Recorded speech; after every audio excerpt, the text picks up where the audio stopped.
Fala pessoal, tudo bem? Sejam muito bem-vindos a mais um episódio do nosso podcast que te tira da zona de acomodação. No Desobediência Produtiva, eu já peço de cara para você deixar o seu comentário, o seu like e também a sua inscrição no nosso canal, que é muito importante. E toda vez que a gente começa um episódio, eu faço um pedido muito genuíno aqui no início, pedindo para que você compartilhe de forma orgânica o conteúdo que você acompanha aqui no Desobediência Produtiva, porque isso faz com que a gente tenha uma amplificação na voz de todos os assuntos que são discutidos aqui, para gerar provocações, insights e situações que você possa adotar no seu dia a dia, tudo que é absorvido aqui no nosso podcast. Hoje eu vou entrevistar uma pessoa que eu tenho certeza que vai gerar muitas provocações para vocês, porque ele gerou na minha vida. Eu estou te falando de um caso real. Ele é o meu estrategista nos negócios implantados pela minha empresa. E tudo que eu penso no mercado, todas as ideias, antes da execução, passam pelas mãos dessa pessoa. Eu tive o prazer de conhecê-lo recentemente, há pouco mais de um ano, e desde então a minha trajetória no mundo dos negócios mudou bastante por conta do ponto de vista que ele traz. E mais, nós vamos falar de comportamento geracional, porque o meu estrategista é especialista em comportamento de pessoas. Por isso, hoje a gente tem o privilégio de receber aqui Thiago Shimada, um craque que vai falar da evolução das gerações e de comportamento. Tudo bem, meu amigão? Oi, mano. Obrigado pelo carinho, pelas maravilhosas palavras. Obrigado mesmo por todo o amor e carinho, viu? Shimada, você é um craque, cara.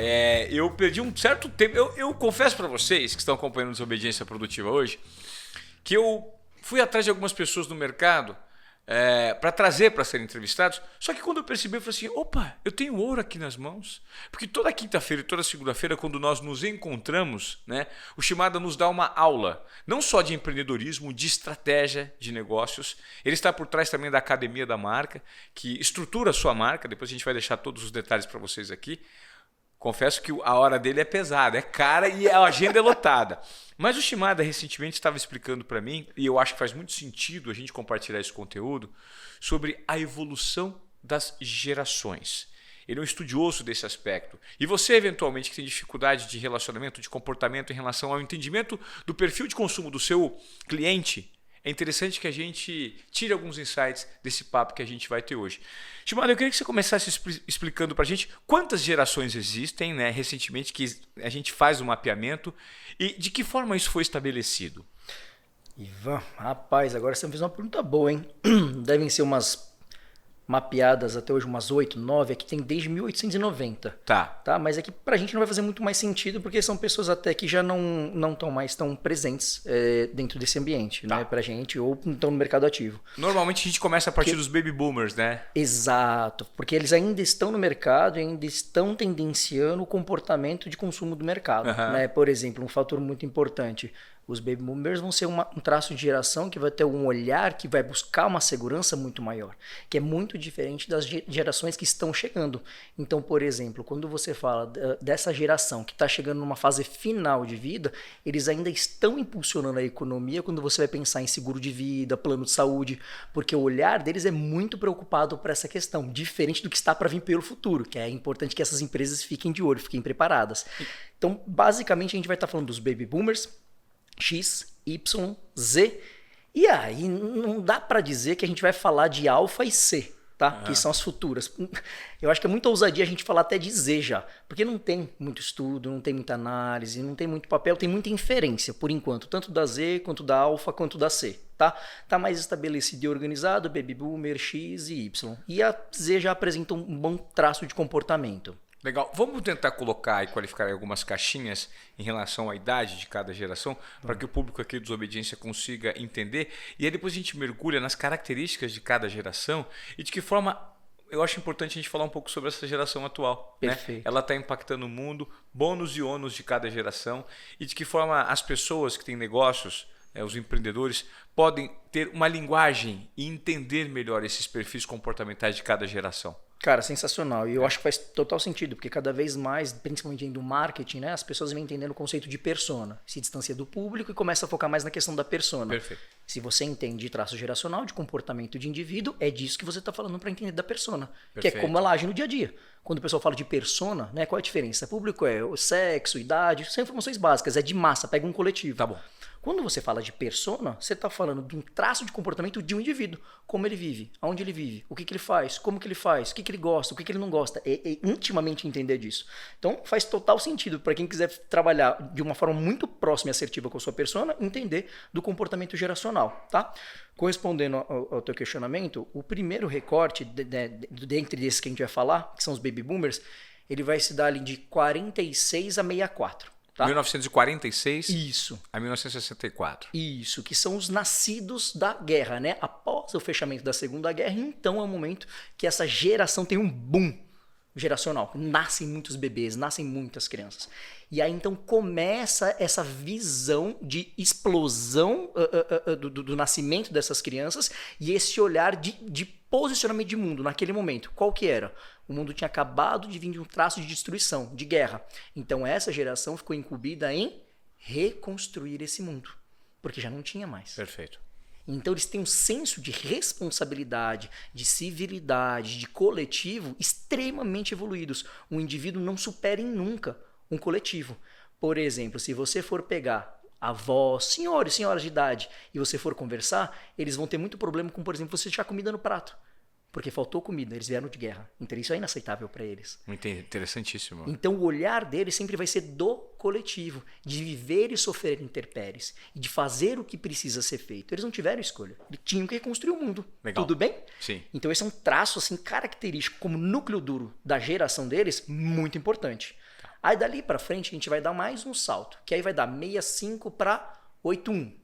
Aí esse 65 para 81 são o X, a geração X, que é a geração que veio após os baby boomers, mas já dentro de uma visão de mundo reconstruído, mas ainda assim ele foi conferido uma responsabilidade muito grande, que foi, ó, o mundo tá de pé de novo, agora mantém essa porra. E aí a geração X foi a geração que não teve nenhuma escolha, mas foi a geração que baixou a cabeça e trabalhou. Era aquela geração, talvez dos nossos pais, onde... No caso, a minha. É verdade. Eu sou baby boomer. É baby boomer, eu sou geração X, na verdade. É verdade, você é. Mas é que 76, você já está mais próximo ali da Y. Mas você pegou esse traço de comportamento, com certeza. Você viveu essa carreira, inclusive. É, porque o objetivo era trabalhar numa grande companhia, alcançar o sonho maior, se aposentar eventualmente nessa companhia. Perfeito. E depois viver uma vida sem trabalhar. Perfeito, Ivan. Né? É a partir de uma certa idade. O que não fez muito sentido para mim, né? Porque, então, isso que é legal, porque como você ainda está ativo e está no mercado, e você está mudando e está se transformando, você percebe que você é X, mas você é mais novo, então você está mais próximo da Y. O que acontece quando a gente fala de traço geracional? Não dá pra gente olhar comportamento de uma forma objetiva, de uma forma específica. Então vai ter um raio aqui, um espectro entre uma idade e outra, que vai variar até uns 5 anos para cima ou para baixo. Então a gente se aproxima de dentro daquilo. Então você é mais novo, então você está no mercado, você está acompanhando esse lugar. Tá bom. Mas nessa época, principalmente os mais antigos, é aquele, você vai começar faxineiro e você vai terminar presidente.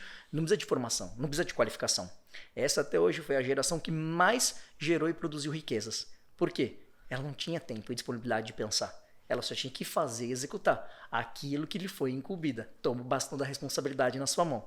Legal. Aí, depois de... Vai dar aí agora, é 80, né? 81 para 96, entra agora os Ys. O que são os Ys? É a geração que vem pós-X e que tem a visão de olhar de um mundo de disponibilidade. Tá. Quer dizer, percebe que sempre uma geração vai dar para outra aquilo que ela não teve. Então, o que a X falou? Eu não tive escolha. O que você vai ter? Escolha.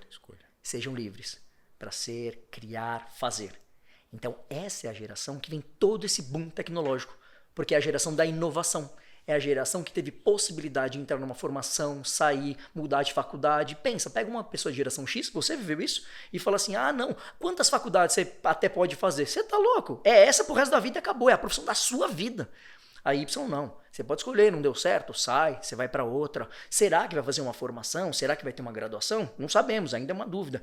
Mas você tem a possibilidade de escolha. Vai empreender, vai empreender, para onde que você vai? Então uma geração que teve tanta escolha e tanta possibilidade que criou muita coisa. Então, e provocou uma certa disrupção essa geração. Foi ela que provocou a disrupção, né? Total! E aí qual que é a grande sacada disso? Quando a gente olha para a inovação, todo mundo entende e vê inovação como inventar a roda, fazer o que não existe no mundo. Inovação não necessariamente é isso. Inovação é fazer de forma diferente, mais rápida e eficaz aquilo que já existe. Isso é inovação. Perfeito. O que a Y fez? Começou a olhar os processos em microvisão. Como é que eu deixo isso aqui melhor, mais rápido e menos custoso? Bum! Tecnologia, globalização, digitalização, começa a aparecer o quê? Todo esse universo. Isso é incrível. Então agora o mundo virou um só. Você aqui na China, qualquer lugar, tá todo mundo junto. E aí entra essa última, vamos dizer, que a gente vai falar que hoje ainda é um ponto de inferência muito grande pra gente. Tem pouquíssimo análise, pouquíssimos estudos a respeito disso. Mas são os Zs, que são os nascidos após essa data. Dali pra frente, pulando mais ou menos uns 10 anos. Nascidos a partir do quê? De 98? 96, né? Então é 97 em diante. 97 tá? em diante. Em diante, mais 10 anos, na verdade, tá? Porque percebe uma coisa. Quando a gente começa a falar lá atrás, a gente está falando de saltos de 20 anos. Percebe? Agora a gente está falando de saltos de 10 anos. Tá bom. A velocidade, o ritmo está tão grande que ele está mudando a forma como a gente vê esses saltos geracionais. Que é uma característica de impacto profundo tão grande naquela geração que marca uma janela de tempo. Perfeito. Antes era 20, agora é 10, porque está tudo muito rápido. Perfeito. Então agora a gente vai olhar para Z nesses últimos 10. Depois dela já estão projetando aí os alfas e depois deles os Cs ainda. Cs que estão criando uma referência com esse olhar do coronavírus, que é esse traço de comportamento que adotou nessas crianças. Foram essas crianças que nasceram dentro desse universo. Trancadas, sem poder sair de casa, sem vínculo social. Isso vai trazer um impacto absurdo de comportamento, que a gente não faz a menor ideia o que vai ser. Entendo. Todo o processo, creio que, de avaliação das gerações, ele demanda um certo tempo de experimentação, para que os reflexos dessa experimentação tragam os resultados, né, estimada? E a gente recentemente, num papo que tivemos, você falava muito sobre as características que já são perceptíveis nessa geração Z, né? Que é uma geração que você nota que está cada vez mais vinculada ao momento presente. A liberdade, a não se apegar a algumas normas pré-estabelecidas de outras gerações.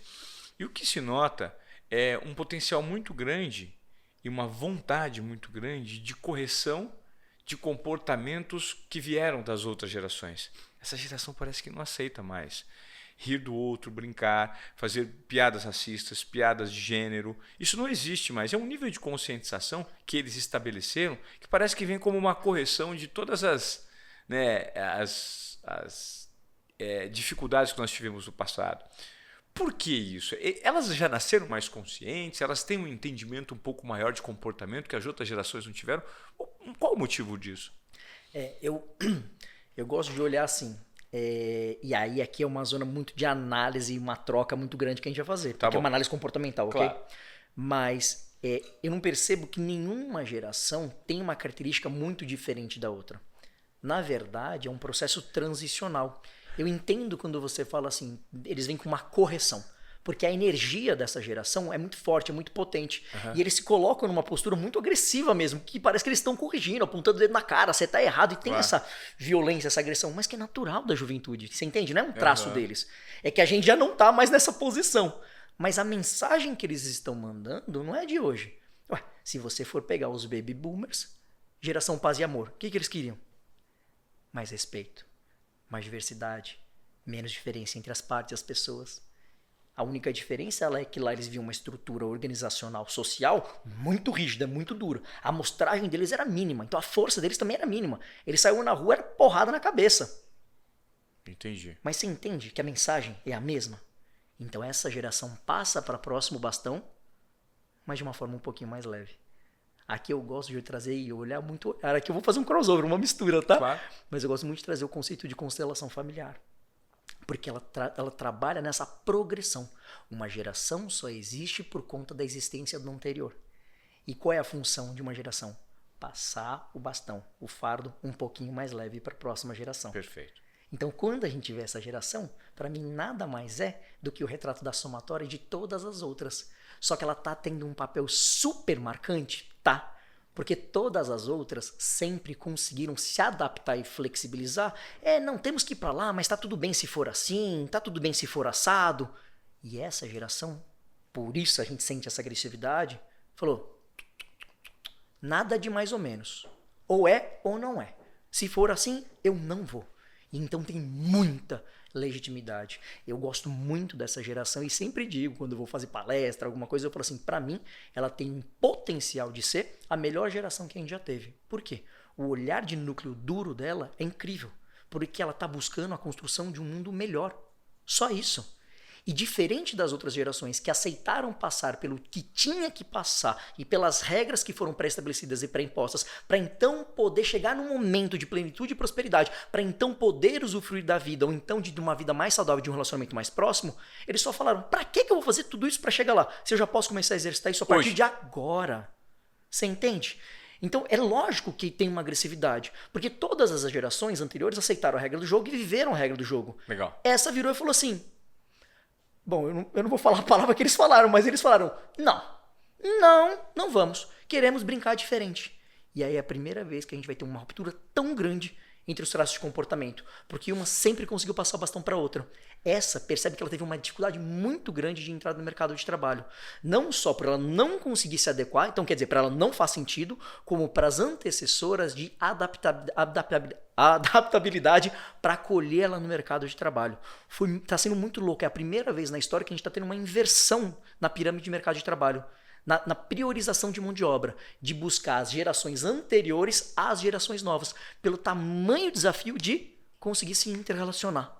É muito louco, mas tudo isso imbuído de um propósito muito legal, muito bom. Eles querem viver e fazer e construir um mundo melhor.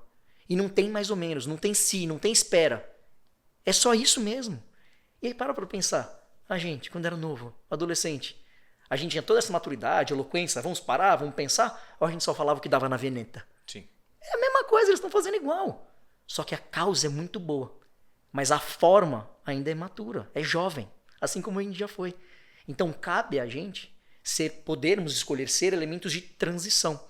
Eu gosto muito, aí é uma criação minha. Eu alcunhei dentro da palestra de traço geracional um conceito que se chama geração T. Geração T não existe, tá? Dentro dos traços geracionais. Tá bom. Então eu inventei. Tá. Mas por quê? Porque eu gosto de falar que a geração T é a geração transformadora. Então é a geração que permite a transformação. Para mim, esses são os indivíduos mais importantes. Porque são os indivíduos que conseguem entender e respeitar as diferenças entre as gerações e então juntá-las numa única visão e permitir ser ponte entre elas. Então ele transforma formas de ver, forma de pensar, relacionamentos e cultura. Então, por ser transformador, ele transforma elemento de integração. Isso independe da idade em que você nasceu, né? Independe. Mas aí você precisa de um conhecimento, um amadurecimento um pouco mais holístico para fazer essa transformação, né? Essa adaptação. Não tenha dúvida. Basicamente, eu diria empatia, né? Porque você precisa estar disponível a. E o que eu mais percebo entre as gerações é a indisponibilidade afetiva. Para perguntar. E essa pergunta é maravilhosa, a gente já conversou sobre isso, né? Um amigo meu, inclusive, eu te falei que me emprestou essa pergunta, o Paulo, há muitos anos atrás. E ele falou assim, você quer ter razão ou você quer ser feliz? E quando eu faço essa pergunta, e para mim ele fez lá atrás, de pronto eu respondi, ter razão? Ué, como é que eu vou ser feliz se eu não tiver razão? Claro. Jovem, imaturo, essa energia, sabe? Sim. E depois que eu fui começar a entender. E eu não tenho dúvida, talvez que as pessoas aí de casa estejam pensando a mesma coisa. Pô, não, cara, ter razão, esse é feliz. Não dá para pular essa pergunta. É um ou o outro. Porque se você quiser ter razão, cada um vai ficar na sua verdade sobre o mundo e vai estabelecer essa visão de forma prática. Então nunca vai dar espaço para outra existência. Agora, se você escolher ser feliz, você vai respeitar a sua existência, mas você também vai respeitar a existência do outro. Você vai buscar acolher, entender, empatia. E então achar uma forma de coexistir. Que é o que alguns elementos, tanto das gerações passadas quanto da nova, tem muitos Zs, inclusive a gente tem uma Z em casa, maravilhosa, que é a Giovana, que está fazendo esse trabalho de ponte, que é uma pessoa que faz parte desse traço geracional, mas que tem uma maturidade que está permitindo ela criar pontes entre todas as outras gerações. Isso que eu acredito sobre ser um elemento de transformação. Por isso que eu gosto de brincar com esse conceito da palestra de geração T. Geração T. E quando você fala dessas figuras, principalmente dessa geração que está surgindo agora e está gerando todo esse tipo de transformação, né, com esse mindset diferente, essa visão voltada para o momento presente, a gente nota que existe uma dificuldade, que é o ponto de vista da realização financeira. Você nota, justamente por esse comportamento, uma ausência muito evidente de preocupação com o ponto de vista financeiro. O que eu vou construir? Onde eu vou morar? Onde meu filho vai estudar? Então não existe isso na estimada. Então, poxa, vindo de outras gerações que sempre se preocuparam muito com o futuro das próximas gerações, que tipo de transformação esse comportamento com uma baixa valorização dessa questão financeira, que traços isso pode trazer de consequência para a sociedade? Olha, eu acho que pode trazer tanto traços positivos como negativos. Né? Mas quando você coloca a pergunta, né, e coloca essa forma de ver dinheiro, né, mas de uma forma assim, de não projetar tanto resultado, eu acho que na verdade ela é uma forma diferente da forma que a gente viu e aprendeu a viver o mundo. Mas não quer dizer que é uma forma ruim. Porque enquanto a gente veio de uma geração que ela era pautada pela prioridade de você ter, então se você tinha, você era, essa é uma geração que ela prioriza o ser antes de ter. Ela não precisa. Tanto é que vem aí na explosão das startups, tem tendência de comportamento o quê? Você precisa ter uma casa na praia? Não. Você só usa uma casa na praia. Você precisa ter um carro de luxo? Não. Você só usa um carro de luxo. Você entende? Então você não precisa mais ter nada. A importância é ser. Então o olhar dessa geração eu não preciso ter as coisas para ser alguma coisa. Eu vou buscar ser. E aí eu tenho o que for necessário. E tá tudo bem, porque para eles é possível. Só que naturalmente para pensar. Se antigamente você queria acesso, então você tinha que alugar uma casa, que não por Airbnb, ou tinha que comprar uma casa, olha o tamanho do investimento financeiro que você tinha que fazer. Então você sabia o tamanho do desafio que você tinha que projetar financeiramente para conseguir alcançar aquele objetivo. Claro. Agora essa geração sabe que com R$500 ela consegue. Então ela tem que projetar muito menos. Porque por R$500 ela vai estar no mesmo lugar que você levou 15 anos para estar, ela vai estar em uma semana. E tá tudo bem. Só é diferente. Entende? Porque o mundo está diferente e mudou. Então, naturalmente, isso vai trazer impactos? Vai. Como, por exemplo, a economia tende a projetar muito menos aquecimento, muito menos consumo. Por quê? Se a minha importância está no ser e não no ter, o que eu vou comprar? Talvez as mesmas coisas, sim, mas não tanto. Por exemplo, mercados que eu tenho proximidade e trabalhei bastante próximo e que senti um impacto, uma influência muito grande, por exemplo, o mercado joalheiro. Eles começaram a sentir uma mudança muito grande. As mulheres, por exemplo, que sempre foram grandes compradoras de joias, conforme as gerações começaram a vir, as novas gerações, elas começaram a perceber uma grande mudança de comportamento de consumo de joia por iPhone. E aí? Claro. Vai concorrer? Não tem como. Sim. Só que quer dizer que a joia vai morrer? Também não vai. Só que ela vai achar um espaço diferente daquele que ela existia. Então o que as empresas têm que olhar e se preparar para ver? Um comportamento de consumo diferente do que elas tinham naturalmente. Perfeito. Quer dizer que elas vão morrer? Não. Quer dizer, como é que eu me adequo a esse comportamento, como é que eu me adequo a essa demanda fazendo a oferta assertiva e como é que eu complemento esse faturamento que eu perdi diversificando o meu negócio. Porque agora eu não preciso ter mais um negócio grande que é um império que faz uma entrega desse volume como um todo. Não. Eu posso ter multinegócios que pensam na persona e comportamento de consumo para servi-la como um todo. Isso é muito interessante, que eu vou fazer inclusive uma pausa, porque me ocorreu um exemplo aqui de como, por exemplo, o mercado de habitação, que também se transformou no mercado da mobilidade, né, se adequou, por exemplo, para atender essa geração. Recentemente eu fiz o lançamento de um produto da Living, que é uma linha, né, que atende uma linha específica da Cirela, justamente para essa geração Z. Então são apartamentos de 25 metros quadrados, sem garagem, né? Porque essa geração não tem mais o próprio carro, usa os aplicativos, né? Justamente, num ambiente num espaço na capital paulista muito próximo a um parque do Ibirapuera, em que nos lugares onde as garagens e enfim existia todo um ecossistema na habitação tradicional, hoje existem salas de coworking, estúdios, tudo que promove uma interação entre os moradores, mas com um espaço muito curto, bem localizado, um espaço muito pequeno, bem localizado, em que promove a interação das pessoas. Ou seja, isso é um exemplo de adaptação do produto para a nova geração, né? Nossa, mas maravilhoso. Mas, que sacada. Fenomenal, total. Você percebe, ela entendeu. O negócio não é ter, é ser. Ela promove senso de comunidade. O que eles querem? Só estar junto, se relacionar, um cuida do outro, respeito, a diversidade. Só isso, acesso. Não precisa ter nada. E isso que você trouxe é tudo isso. Eles criaram uma comunidade, onde eles vão se viver, vão se amar e vão se respeitar. Percebe? Porque eles vão criando pequenos clãs, como a gente vai criando. Formação de grupo, é só isso. A gente se forma grupos por interesses, objetivos, coisas que a gente gosta. Então, maravilhoso, genial. Um exemplo assim, perfeito. Estimada, a gente aqui no Desobediência Produtiva, como você já acompanha, nós temos o objetivo de sempre trazer, né, dicas e orientações e vivências práticas para facilitar a vida da nossa audiência, do nosso público, do empreendedor ou do colaborador.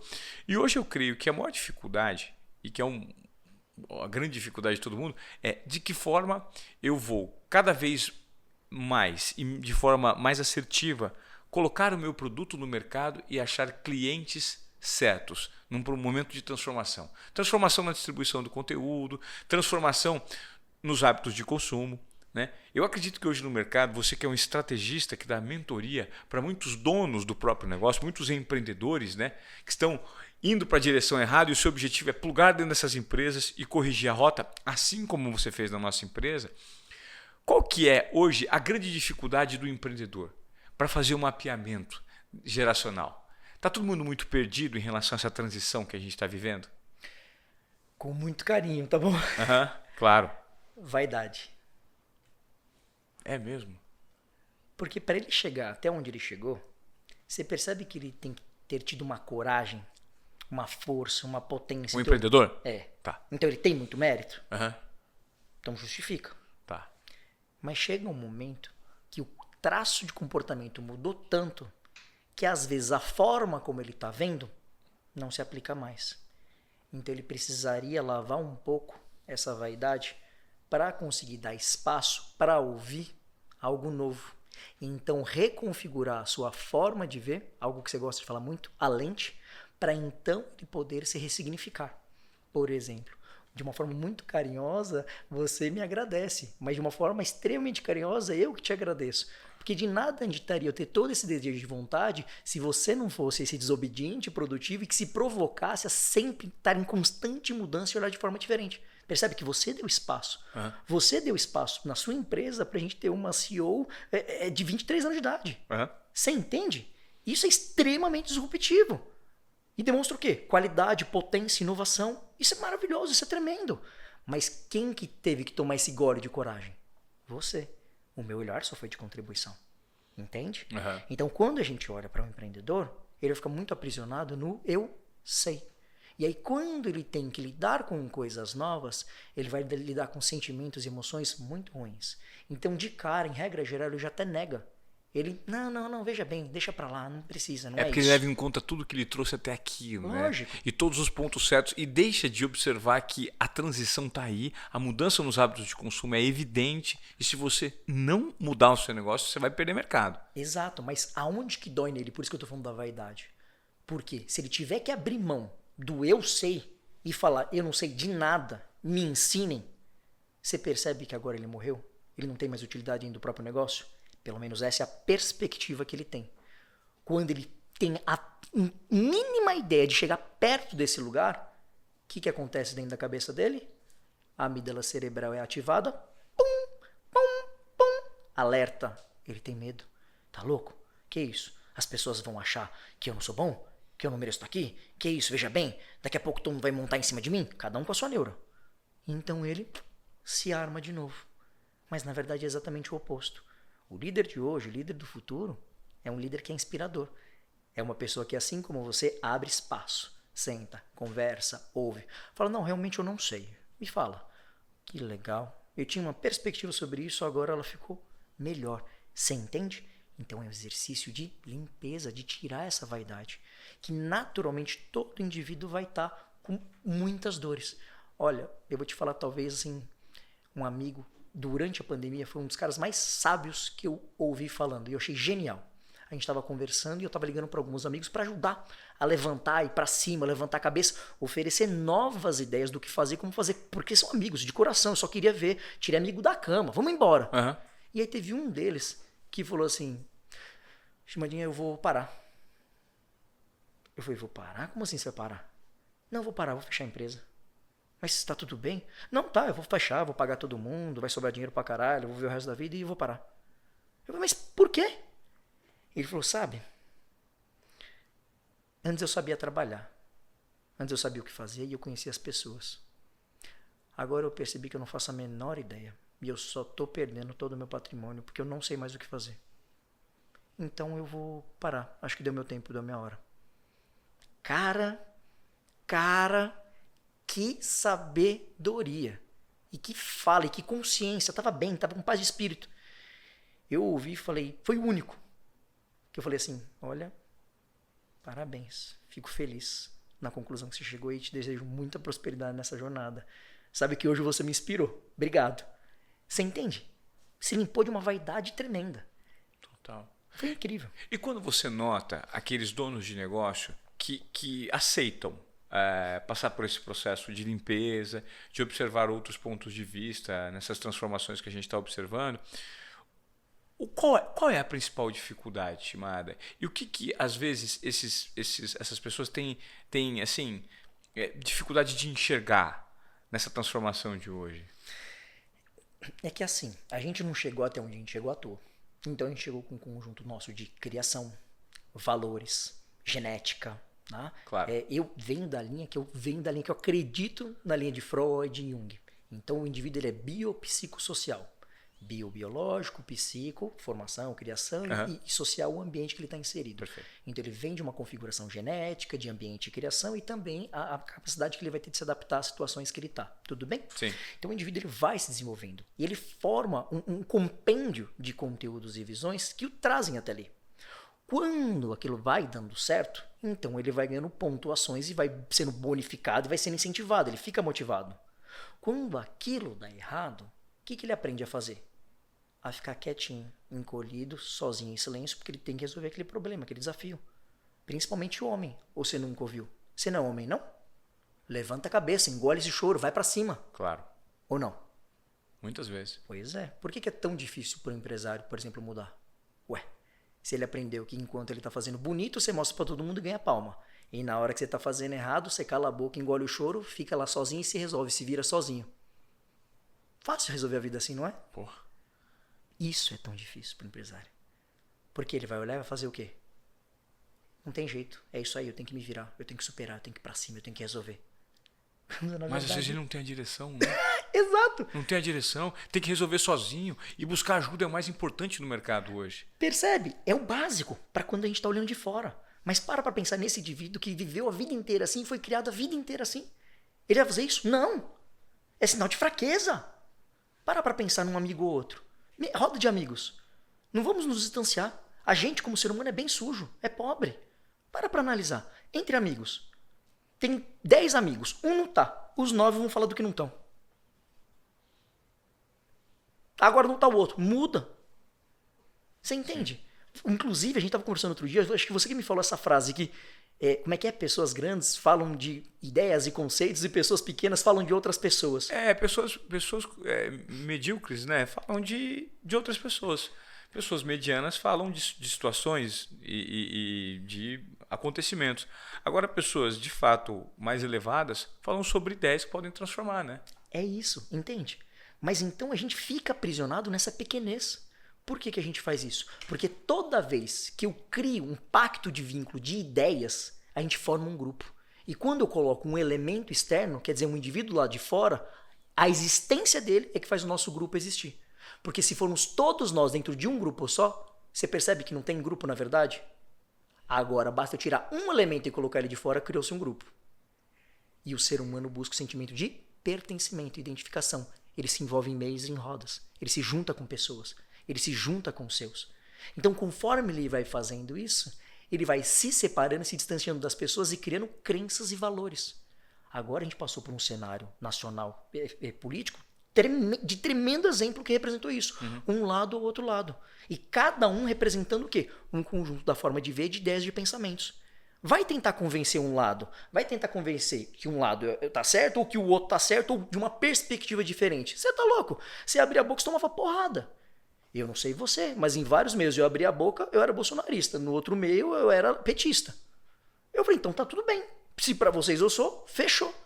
Mas você entende? É porque o indivíduo tem que defender aquilo com tantas unhas e dentes e tanta força que ela não tem como sair. É isso que faz esse conjunto de criação e visão e valores que a pessoa recebeu a vida inteira ser tão difícil de transformar. Na hora que ele recebe essa carga, com essa responsabilidade de ele resolver sozinho, em silêncio, sem nada e nem ninguém, com uma visão e uma crença tão assertiva sobre o mundo, você percebe que ele não tem como sair daquele lugar ou não tem outra possibilidade. Com aqueles recursos que ele tem na mão, ele tem que resolver aquilo. Como? Na superação e na força. Porque todo mundo fala, eu fui lá, eu me fudi, eu quebrei, mas aí eu venci, dei certo. É só uma história de superação?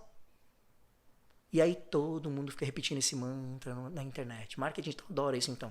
Vamos ativar os gatilhos das pessoas. E aí mostra só uma história de superação simples e linear. Na verdade, não. Isso é um caminho muito cruel. Claro. Qual um caminho bom? Você trazer novas perspectivas. Perspectivas inexploradas. Claro. Você gera consciência sobre questões inexploradas. A partir do momento que a gente gera essa consciência, que a gente faz muito isso, a gente começa a enxergar novos lugares, direcionamentos de formas de ser e existir. Olha, a partir do momento que eu tenho consciência sobre isso faz sentido pra ti na tua vida agora? Não, não faz mais. E isso, não, deixou de fazer. E isso que não fazia, pô, agora muito. Pô, que legal. A partir do momento que você começa a se mudar um pouquinho a cada dia, porque vai recebendo esse novo aporte de conteúdo, de conhecimento, de troca, naturalmente você vai evoluindo. Mas isso requer uma humildade danada, né, estimada? E nem todo mundo consegue dar esse passo atrás em relação a tudo que já conquistou até aqui, no ego que ele traz consigo, né? Na maneira como ele acredita que se coloca na sociedade. Eu gosto de dizer assim, sempre terminar uma frase dessa concordando contigo e dizendo assim, ainda. Concordo com você, ainda. Eu acredito e eu gosto de pensar de uma forma positivista que todo mundo ainda vai ter o seu tempo, o seu momento e a sua hora, a sua maturidade. Se não chegou para essa pessoa, não chegou ainda. Mas são pessoas assim como você, por exemplo, que demonstram a sua grandeza através de um compartilhar tão aberto e tão transparente desse, mostrando, eu passei por um caminho de desafio, eu recebi um apoio e eu me transformei e tô voando. E é isso. E são essas pessoas que vão olhar, que te admiram, que são fãzaças, e vão falar assim, cara, que foda! Você é esse elemento de transformação, entende? Então são através do compartilhar de histórias como essas é que a gente consegue inspirar novas pessoas e fazer com que novas pessoas olhem e falem assim, porra, se esse cara que é tudo isso pra mim passou por isso, por que eu não posso passar? Pode passar. E eu, com muito menos expressão que você, dentro da minha zona de influência e da minha vida, eu faço a mesma coisa. Cada um de nós. A gente só não tem que ter esse olhar de amplitude, de tamanho, que tudo é grande. Se cada um de nós que tiver, por exemplo, ouvido esse podcast hoje, conseguir ver entender essa mensagem, entender essa visão e levar para uma pessoa, pronto, naquele momento você já fez um impacto na vida daquela pessoa. Meu propósito de vida, eu gosto de dizer sempre, você já fez a diferença significativa na vida daquela pessoa.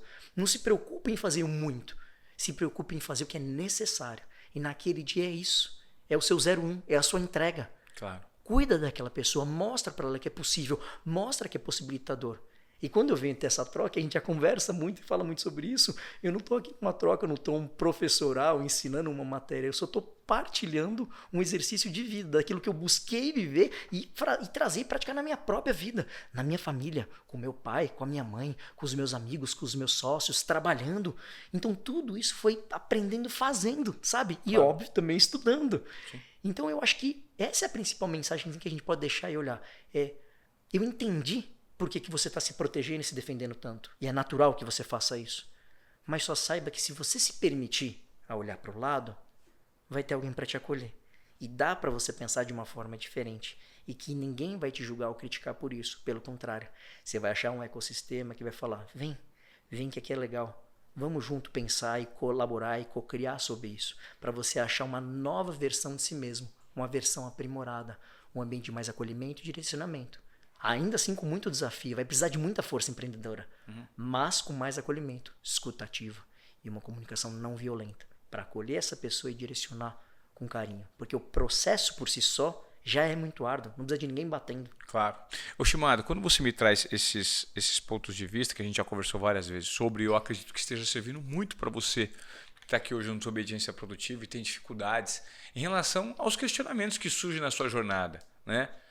Medo, comparação, né? Isso acontece muito. E é sobre esses temas que eu queria que você discorresse um pouquinho, sobre o medo que todo empreendedor hoje tem. Poxa, vim até aqui, sou forte, sou poderoso, nada me atrapalhou, porém agora eu não tenho respostas para as perguntas que surgiram e nem para os questionamentos que estão por vir. Mas eu tenho que ostentar o meu posicionamento que me trouxe até aqui, né? Não sei se eu tenho humildade suficiente ou se essa humildade não pode ser interpretada como um sinal de fraqueza. Então o medo ele existe. E a sociedade da comparação, como que aquele concorrente meu está conseguindo se adequar e eu não? Né? Queria que você falasse um pouquinho, o medo ele sempre está presente nessa jornada de transformação de todo e qualquer empreendedor, empresário ou pessoa que decidiu se reinventar no momento que a gente vive? Eu só vou tirar um extrato muito pequeno, que são psicopatas. Tirando eles, sim, todo mundo tem medo e está sempre com ele. Não quer dizer que ele sempre está ativado, mas sempre está com ele. A gente vem com o kit, graças a Deus. É importante, né? Porque se a gente não tivesse medo, a gente já estava morto. Claro. Tudo bem? Sim. O importante da gente trazer esse olhar é entender para que a gente veio ao mundo. Eu gosto de dizer que o ser humano se supervaloriza. Quer dizer, ele se vê muito maior do que de fato, verdadeiramente ele é. É maravilhosa essa frase. Faz total sentido. A gente tem uma tendência a achar que nós somos as pessoas mais importantes do mundo, só que a gente é isso aqui, né? A gente, pro cachorrinho que a gente tem em casa, não tá muito longe, tá? Claro. Então a gente tem 4 funções básicas: se alimentar, procriar, necessidade fisiológica e dormir. A gente veio ao mundo para isso. Perfeito. Qualquer coisa depois disso foi o que a gente foi inventando e pactuando como convenção social. Tudo bem? Então, se a gente for entender o mundo quando ele era só essas 4 coisas, era mais simples. Porque eu preciso caçar. Aí eu vou caçar. Aí eu vou pegar um coelho. Vou pegar. Aí tô na adrenalina. Eu fico... O que é adrenalina? Eu ativo as adrenais, sai adrenalina e cortisol no meu organismo, meu sangue começa a pulsar mais rápido e eu tenho mais velocidade e eu vou pegar esse coelho, e de repente eu vi um tigre. Ele que vai me pegar. Agora eu preciso de mais energia e mais adrenalina pra correr, pra fugir, pra me livrar do tigre pra eu não morrer. Uau! Consegui subir na árvore, pulei pra dentro da caverna, me salvei. Passou, eu não tô vendo mais tigre, distensiona. As adrenais desativam, o corpo entende, o sistema nervoso vai contrabalancear e vai jogar outros neurotransmissores que vão contrapor a adrenalina e o cortisol, e então você vai ficar mais calmo, mais tranquilo, mais ameno. Então seu corpo se mantém em equilíbrio. Tudo bem? Essa é a relação base. Tá, agora a gente vem para o mundo de hoje. Que o nosso tigre se chama trabalho, se chama cliente, se chama ser marido, se chama ser pai, se chama ser amigo. Você percebe que todo mundo tem idealizações e expectativas sobre as pessoas e que isso gera responsabilidade. Claro. Você percebe que tudo isso é tigre? Quando então que você está de boa e não tem tigre correndo atrás de você? O tempo inteiro. O tempo inteiro. Porque se você não liga, é porque você não é um bom amigo. Se você não ligou, é porque você não é um bom filho. Se você não trouxe uma flor pra dentro de casa, é que você é um péssimo marido. Se você dormiu, se você preferiu ver um seriado ao invés de jantar junto, é porque você não presta. Se você esqueceu de ligar, é porque você tá cagando pras pessoas. Se você vai fazer um trabalho e não tá no seu melhor dia, é porque você é incompetente. Você percebe que 24/7 você tá ativado? Então o seu corpo tá loucamente produzindo adrenalina e cortisol. Vai. E aí você fica como? Hiperveloz, hiperconectado, com pensamento rápido. E aí a gente começa a fazer o quê? Na vida? Besteira. Por quê? Se eu tô hiperconectado, eu tô veloz, eu tô assim, basta alguém falar uma frase errada, eu vou lá e faço o quê? Pau. Caceta em cima. A pessoa não faz a menor ideia do que eu tô vivendo ou sentindo. Ansiedade? Ah, mas não tenha dúvida. Porque ela tá com medo. A ansiedade é o quê? É excesso de pensamento no futuro. Daquilo que você não controla. Então é lógico. Aí chega alguém, por exemplo, imagina que a gente tá aqui estressado numa reunião. Chega alguém e vira e fala assim: opa, tudo bem? Posso entrar aqui pra passar uma vassoura? Sabe, a pessoa só tá fazendo trabalho, não tem nada a ver. Mas você pega uma pessoa que tá destemperada, tá má, tá brava, tá... Meu Deus! Aí o olho fala: Mas não é possível, você vai interromper essa reunião com esse grau de seriedade para querer varrer o chão? Pum. E em regra geral, quem sofre são os mais fracos. São as pessoas que têm menos representatividade e menos voz. Porque elas não se defendem. Elas pedem desculpa. É triste. Só que quer dizer que a pessoa que fez isso é do mauzão? Não. Quer dizer que ele estava num estado mental tão louco que ele só reagiu. Ele tomou e deu uma mordida. É muito louco. Agora para pensar quantas vezes nesse dia, esse exemplo, esse extrato de exemplo que eu dei, não acontece. Por exemplo, você acorda e aí você está atrasado.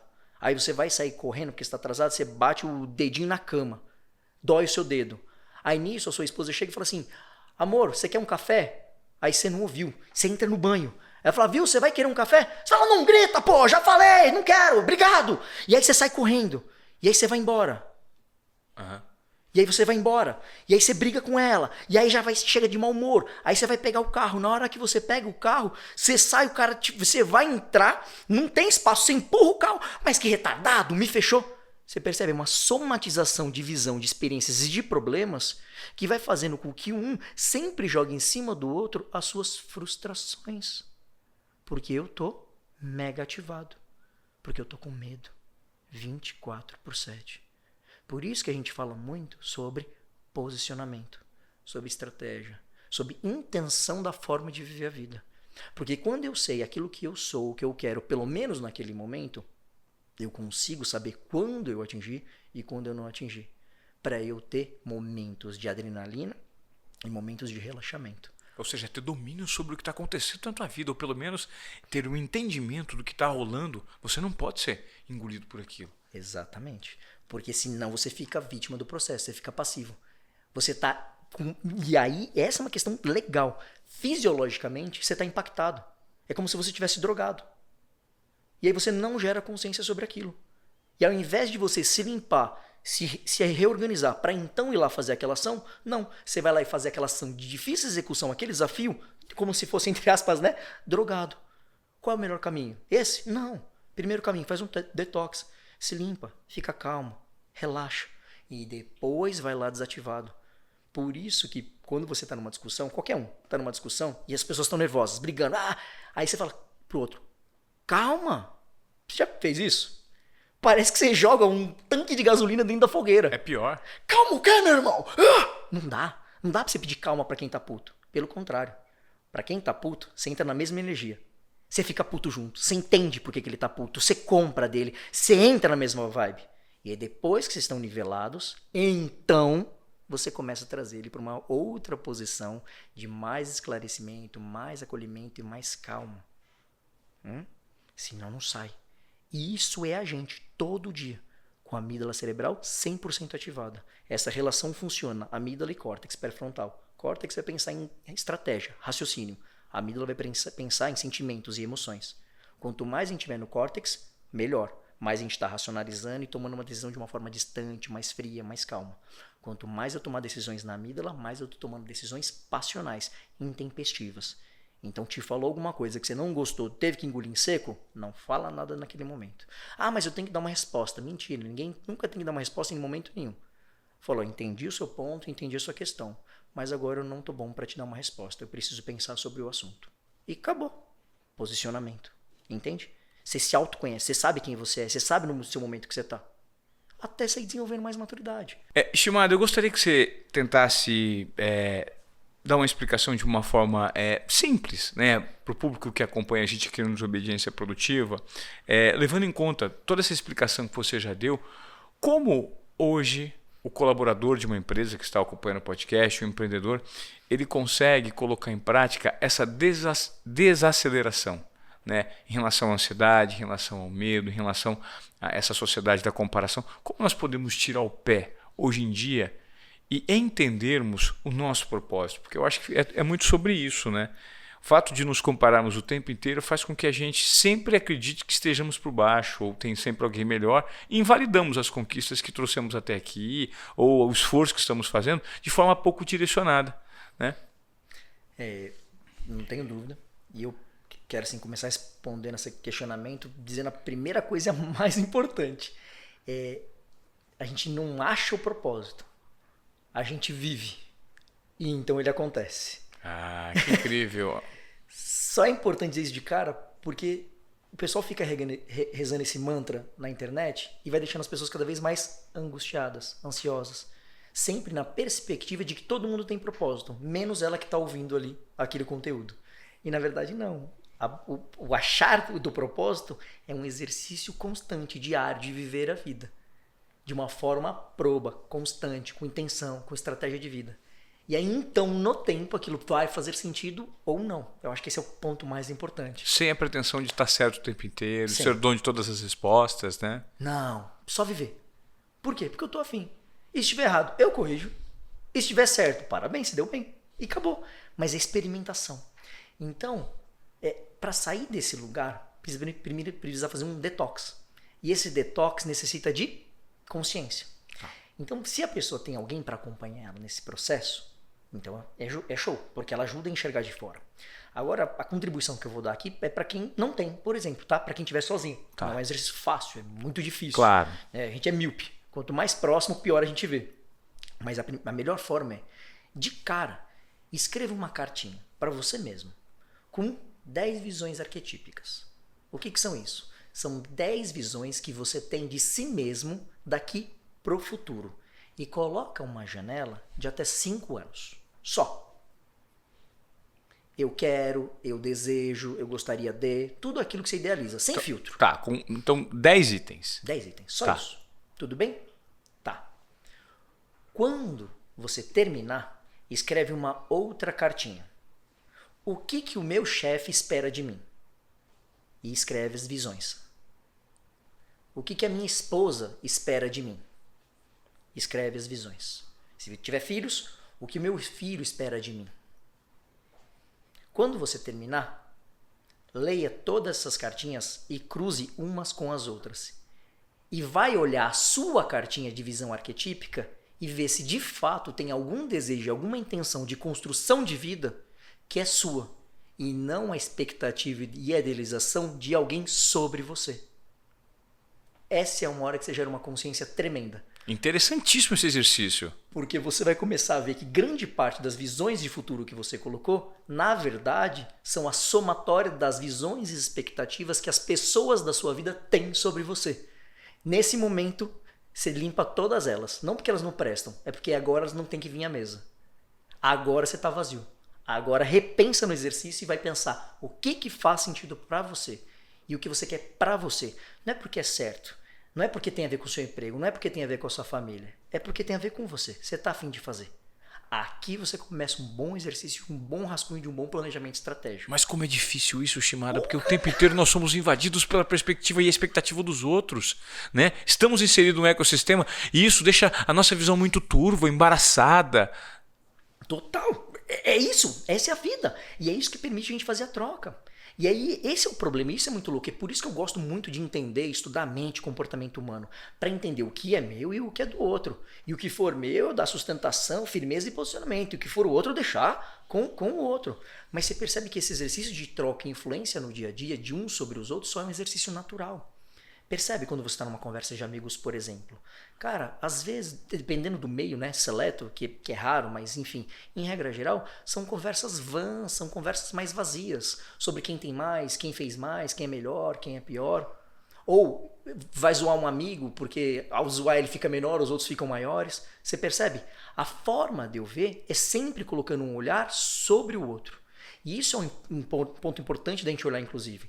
Porque um olhar de posicionamento, de estratégia, de intenção de vida é um olhar de libertação sobre mim, mas dos outros. Então a minha vida não vai ter mais a relação com os outros. Eu faço parte da vida deles, eles fazem parte da minha vida. Mas independente do meu plano de vida. Perfeito. Eu posso continuar sendo amigo de quem eu quiser ser, dentro do meu plano de vida. Eu posso continuar fazendo parte daquela família, mas eu tenho o meu plano de vida. Que eu vou começar a achar limpando, trazendo mais clareza e colocando em perspectiva aquilo que faz sentido para mim. E não aquilo que eu tenho que fazer por conta daquele meio social. Um meio de aceitação, por exemplo. Eu tenho que usar a roupa X, Y, Z, senão eu não vou ser aceito naquele meio. Pronto, é uma coisa que mascara. 99% das pessoas hoje na sociedade vivem assim? Nossa, 99,99%, você, eu, todos nós, ainda hoje, com tudo isso que eu tô te falando. Porque a gente vive em sociedade.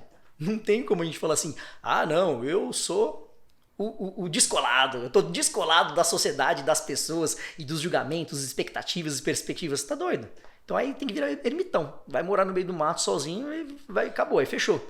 Agora, se você escolhe viver em sociedade, você escolhe então viver sobre o júdice das pessoas, os seus julgamentos e expectativas. Mas a gente tem que achar o nosso caminho, né? Tem que ter bem o termo aí. Que é diferente de eu escolher fazer a minha pauta de vida ser a idealização dos outros. O que muita gente também vive. É a maioria. Eu tenho a minha estratégia de vida. Que às vezes ela vai de encontro, por exemplo, com a minha família. Às vezes ela não vai. Ela não indo, eu posso abrir mão daquilo que eu penso em favor da minha família ou não. Você entende? A mesma coisa para os meus amigos, a mesma coisa para os meus sócios. Mas quando você tem consciência sobre isso e você tem opção, você tem oportunidade de escolha, é sensacional, muito saudável. Agora imagine as pessoas que vão viver a maior parte das suas vidas na ignorância. E eu não estou xingando ninguém não, tá? Ignorância é literal, no ato de ignorar aquilo. Ela só vai viver aquela forma de viver a vida porque é a única forma que ela reconhece. Só. Acabou. Então muitas pessoas falam assim, você vai ver o discurso delas, vem um discurso muito idealizado, de muita distinção. Né? Eu sou único, eu sou diferente, eu penso diferente. Cada um quer achar o seu lugar de distinção. Só que segue essa pessoa, vai andando junto com ela, vê aonde ela vai e com quem ela se relaciona. Na hora que você chegar no grupinho dela, vai ser todo mundo igual a ela, na forma de se vestir, ver e pensar. O ser humano, por mais distinto que ele queira ser e busque ser, ele sempre vai estar aprisionado dentro de um grupamento, dentro de um coletivo de indivíduos. Porque é o coletivo, é o grupo que dá esse sentimento de pertencimento para o indivíduo. Da mesma forma que um homem só vai ser um homem se uma mulher empoderá-lo e o reconhecê-lo como homem. Entendi. E é um homem para a sua mulher. O ser humano precisa de outra pessoa, ele precisa de indivíduo, ele precisa de gente. Ele não funciona de forma isolada. A questão não é se você está imune à influência das outras pessoas. A questão não é essa. A questão é, eu só preciso estar consciente sobre a influência das pessoas sobre a minha vida. E eu escolher aquilo que faz sentido e que não faz sentido. Mesmo que eu não queira, mas faz sentido, porque vai deixar a minha família feliz. É uma escolha, eu estou consciente no processo. 100%? Não. A cada dia eu vou aprendendo, a cada dia é um exercício consciente. Coisas novas acontecem, desafios novos acontecem, coisas que eu aprendo, coisas que eu peco, mas constantemente a busca é do quê? De ver o que faz sentido para mim e o que não faz sentido para mim. É um exercício constante. Né? Tem uma frase do Bushido, que é o Código de Conduta Samurai, que eu adoro, eu amo essa frase. Ela é assim, a perfeição é uma montanha impossível de ser escalada, mas que deve ser escalada um pouco a cada dia. Eu amo. Eu amo porque eu junto isso é mais filosofia, modelo de criação de vida, cultura, mas eu também gosto de trazer para o cenário de Deus, né? Dele falar que fez a gente imagem e semelhança dele, quer dizer o quê? A gente tem o exercício da vida para se aproximar desse lugar, né? Eu acho que ninguém, espero que não tenha essa vaidade de falar, hoje eu sou imagem e semelhança de Jesus. Não, eu vou passar a vida inteira tentando, embora eu tenha plena certeza de que eu nunca vou alcançar. Sim. Por quê? E isso, para mim, é onde está incutido o nosso, se não deles, um propósito existencial, de evolução constante. E que como que vem esse exercício de vida, para mim, na minha opinião? Na forma da gente servir e ser servido. Gente precisa de gente. E é através do outro que eu aprendo, eu entendo, eu engrandeço, eu evoluo. E eu mais cresço e evoluo fazendo a diferença na vida dos outros do que na minha própria. Que é onde a maior parte das pessoas erram. Porque elas tentam trazer prosperidade e riqueza para a própria vida, fazendo exercício dentro de si e não impacto na vida do outro. Quando você acha esse espaço de servidão e de troca, você não precisa buscar nada. As coisas só simplesmente acontecem. Por consequência. Por consequência. Não é que é uma matemática. É só porque você vai se colocar à disposição das pessoas e naturalmente elas vão se colocar à sua disposição. É uma troca. Simples assim. Não tem mais e menos, não tem melhor e pior. São indivíduos com riquezas e sabedorias muito diferentes. E complementares muitas vezes, né? Exatamente. Que podem ser complementares. Mas normalmente a gente vê como concorrentes. Basta eu ver alguém, eu já começo. Veja bem, como é que eu saio dessa situação melhor? Você vai ver, às vezes uma reunião, você entra numa mesa de reunião, parece uma guerra. Vira um embate. É um embate. E tinha que ser. Não. Mas no mundo corporativo, por exemplo, eu entendo. Porque se um se destaca mais do que o outro, ele vai ser promovido, o outro não. Você percebe? Tigrão na mesa lá. Ele tem que brigar, ele tem que lutar. Então faz sentido a luta, faz sentido a briga. Mas não é mandatória. Então você pode escolher ver a vida e as pessoas como complementares ou concorrentes. E aí, tudo aquilo que a vida traz. Concorrência vai trazer guerra, vai trazer briga, disputa. Complementaridade vai trazer coalizão, integridade, ajuda, crescimento mútuo. Eu gosto de ver dessa forma. E traz uma visão mais madura, com mais repertório de experiências. Porque eu nem sempre fui assim, pelo contrário. Eu venho de um lugar de muita luta, de muita batalha, de muita guerra. Eu não nasci com esse conhecimento, com essa sabedoria. Eu vim aprendendo fazendo. Claro. Então é natural que a gente vá desenvolvendo. E eu quero continuar desenvolvendo. Para cada dia estar um pouquinho melhor. Para quem? Para mim mesmo. Porque se eu estiver bem para mim mesmo, então naturalmente eu estarei cada dia um pouquinho melhor para todos que me são caros. Você, minha família, meus amigos, todo mundo. Naturalmente. Só pelo meu exercício de vida. E aí, por que isso é tão legal? Porque eu não tenho que sustentar nada. Eu sou quem eu sou, entende? Não uma estratégia. Incrível. Não é um posicionamento que eu tenho que exercer naquele momento para conquistar aquilo. Não. Só é a minha existência. Se for legal, show. Se não for legal, se encantar as pessoas, beleza. Se não encantar, beleza. O que eu posso fazer? Tem para todos os gostos, né? Exato. Mas se eu tenho que convencer alguém e eu ponho muita energia dentro daquilo, ela é insustentável. Chega uma hora que eu não dou mais conta de fazer. E aí a gente vê bastante isso, por exemplo, hoje no marketing digital. Pessoas adotando e assumindo posicionamentos a cada 6 meses. A cada 6 meses ela dá um shift na vida. Justamente para abocanhar dores e necessidades que não são... que existe uma demanda muito grande, mas que, na verdade, não geram transformação. Elas geram um impacto inicial, né? Exato. Por conta de um dinheiro específico ali, um retorno imediato. Muito maniqueísta. Muito maniqueísta. É sempre, eu acho que a sociedade de hoje ela nos promove sempre o resultado a curto prazo, né, estimada? E talvez esse seja um insight desse papo que você está trazendo aqui, porque é uma reestruturação muito maior, é do ponto de vista da consciência do indivíduo. Seja ele um indivíduo empreendedor, seja colaborador, seja pai, seja amigo, seja quem for. É o nível de consciência que eu acho que você conseguiu trazer. Muito insight para a gente aqui, provocação. Nesse ponto de vista um pouco mais tranquilo, né? A médio, a longo prazo. Quem somos nós na nossa jornada, né? Talvez seja essa a provocação. É isso. É uma ótima pergunta. Mas que ela deve ser respondida todos os dias. Pro resto da vida. Sim. Não vai ter um momento onde tem fim essa resposta. Claro. Na verdade, é hoje. Quem sou eu hoje? A pergunta que eu sempre gosto de fazer no espelho, a cada dia é: hoje eu estou 0,1% melhor do que ontem? Se a minha resposta for sim, eu falo, pau na máquina, continua que está no bom caminho. Se eu falar não, eu paro e tenho que rever o que está acontecendo, o que eu não estou admirando, o que eu não estou gostando. Porque é um exercício contínuo de vida. De uma escolha, uma intenção, de uma estratégia, da forma de viver aquilo. Só porque faz sentido para mim. Não porque eu quero estar certo. Não porque eu quero ter razão. Só porque eu quero viver dessa forma. Só isso. E o resto acontece. É isso que cada um tem que buscar. Eu entendo que cada indivíduo tem, né? Muito presunçoso dizer que tem que buscar. Não. Que eu convido que cada um busque.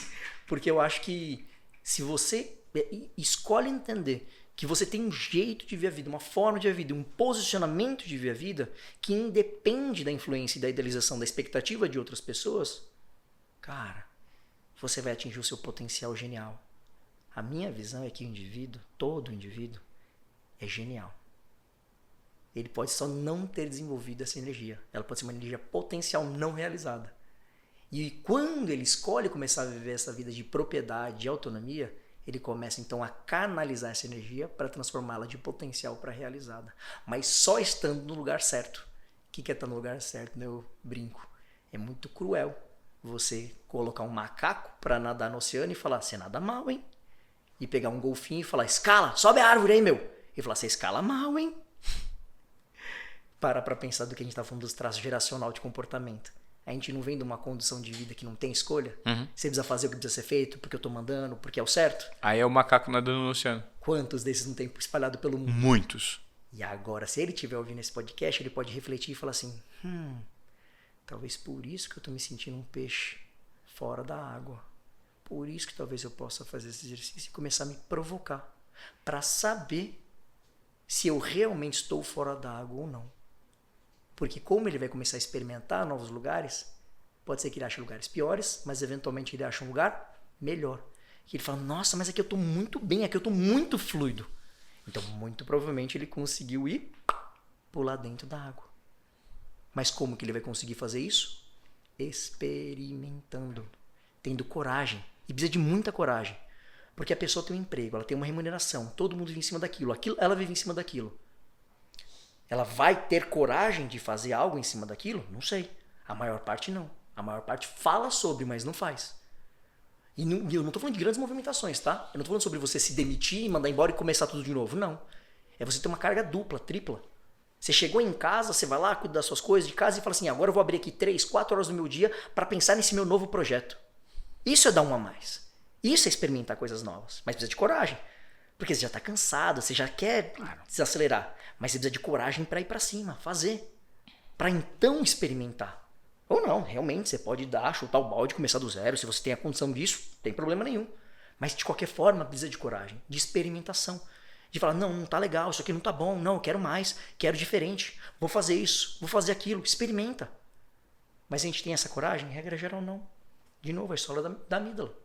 Quando a pessoa começa a pensar, vamos falar do empreendedor, tá? A pessoa tá trabalhando. Vou pegar um caso muito comum que eu atendo, eu vejo. Você pega uma pessoa de carreira corporativa, faz seus 30 pau ao mês, tranquilo, tá resolvido. Aí ele conta como é que é a experiência quando ele chega na família e fala assim, então, pedi a conta, vou começar a empreender. A resposta é sempre a mesma. Você tá louco? O que você tá fazendo? Você tava com a vida pronta, com a vida resolvida. Você vai se lascar todinho pra isso. Percebe que pra quem tá começando agora, ele vai ter um incentivo, um apoio? Não. Ele vai ter um balde de água fria na cabeça. Isso vai dar força pra ele? Não, vai dar medo. Mais do que ele já tinha. Você percebe o quão cruel é essa visão? Muito. Agora, quer dizer que a família é do mal? Não. Quer dizer que a família quer cuidar. Geralmente é um pai e uma mãe. Que fala, meu Deus, mas meu filho tava tão redondinho. Dentro da minha expectativa, certo? A idealização do pai e da mãe. Tava tão certinho, por que ele foi se lascar? Mas às vezes o filho tava com esse sentimento de estar fora da água. Então ele precisa de coragem para dar um chute nisso e ir para um lugar para falar assim, eu não sei se eu vou achar a minha água, mas eu vou pular fora desse lugar, porque eu sei que ele não é meu. Você entende o gole de coragem que ele precisa tomar? Sim. E que de cara todo mundo não vai incentivar e apoiar. Pelo contrário, todo mundo vai brigar para você voltar para dentro de onde você estava. E não é por questão do mal, hein? É só porque eles querem cuidar de ti.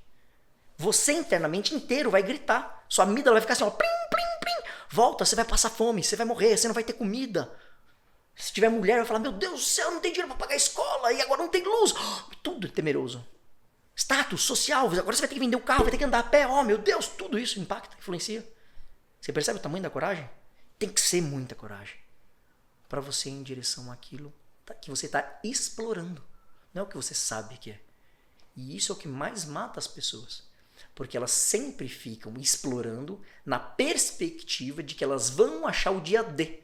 A coisa certa no momento certo para elas virarem a chave. Vai tudo ser realizar um passo de mágica. E não é. Nunca.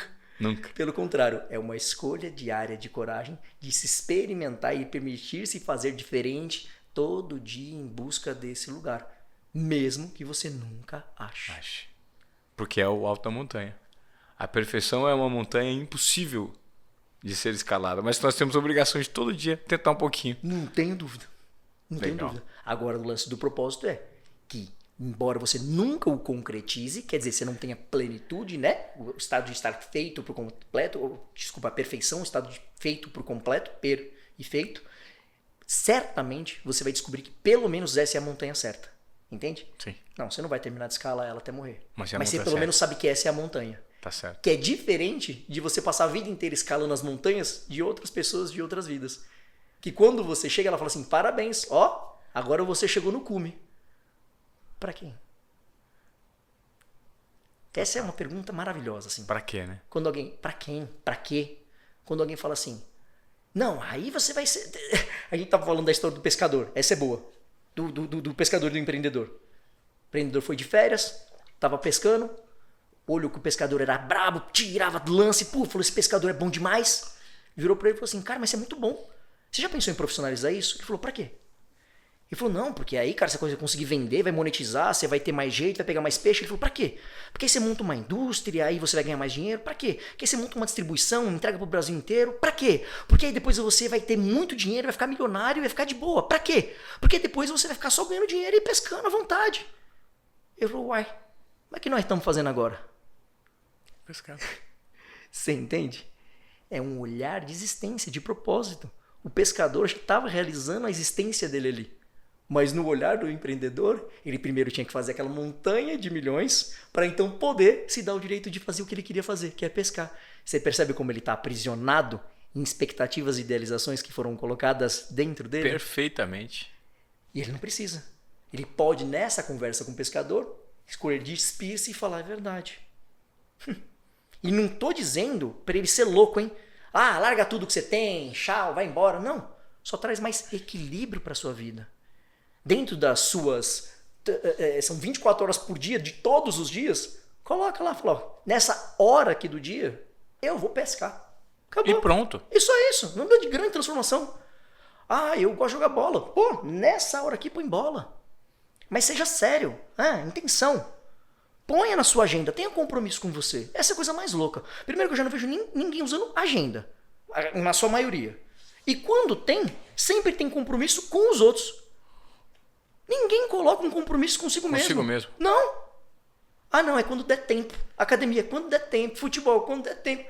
Falei, que legal. Aí você percebe a estratégia de vida da pessoa. Ela vai cuidar dela quando? Quando é tempo. E nunca dá. Quando que ela vai achar esse propósito? Nunca. Quando que ela vai explorar? Quando os outros indicarem o propósito para ela. Porque aí ela vai correr atrás da cenourinha. Porque alguém falou que aquela cenourinha é o caminho dela. Aí ela fala, hai. O japonês a gente fala, né? Hai, sim senhor. E ela vai atrás. Aí ela pega a cenourinha. Ele fala, isso, parabéns. Agora pega a próxima. Hai. O mundo corporativo é assim. É cenourinha atrás de cenourinha. Até uma hora que você tem 50 anos de idade, você recebe uma plaquinha bonita e fala assim, parabéns. Seus serviços foram maravilhosos até aqui. Agora a gente não precisa mais. Você tá aposentado, vai embora. Tchau. E você corre a vida inteira atrás de cenourinha, de cenourinha. Bom, eu disse para vocês que no início desse podcast que vocês teriam muitos insights e provocações, né? Curtiram até aqui? Então eu peço encarecidamente que cada um de vocês compartilhe esse conteúdo para quem veio até aqui, tá? Porque isso faz toda a diferença na amplificação da voz de desobediência produtiva que a gente quer dar com esse conteúdo, para gerar transformação, insights e provocações na vida de quem precisa, não só do empreendedor, mas para você, para o seu lado pessoal, para o seu lado de pai, de mãe, de marido, de namorado, de amigo. Todos nós precisamos desse nível de conscientização que foi trazido aqui pelo Thiago Shimada e não por acaso. Ele está comigo nessa jornada, é o nosso sócio aqui na nossa empresa e hoje veio compartilhar parte da sabedoria dele em função de vocês que estão ouvindo Desobediência Produtiva. Shimada, muito obrigado, cara, pelo seu tempo, pelos insights compartilhados. Eu creio que o objetivo ao trazer pessoas aqui cada vez mais é gerar transformação. Eu tenho certeza absoluta que o seu conteúdo colocou um monte de pulguinha atrás do orelho de muita gente aqui no Desobediência, tá? Puxa, meu irmão, muito obrigado por todo o carinho, amizade, espaço e confiança. Me sinto muito honrado de poder estar aqui nesse dia batendo esse papo contigo. Legal. Então até a próxima, hein? Com mais entrevistas brilhantes como essa aqui no Desobediência Produtiva.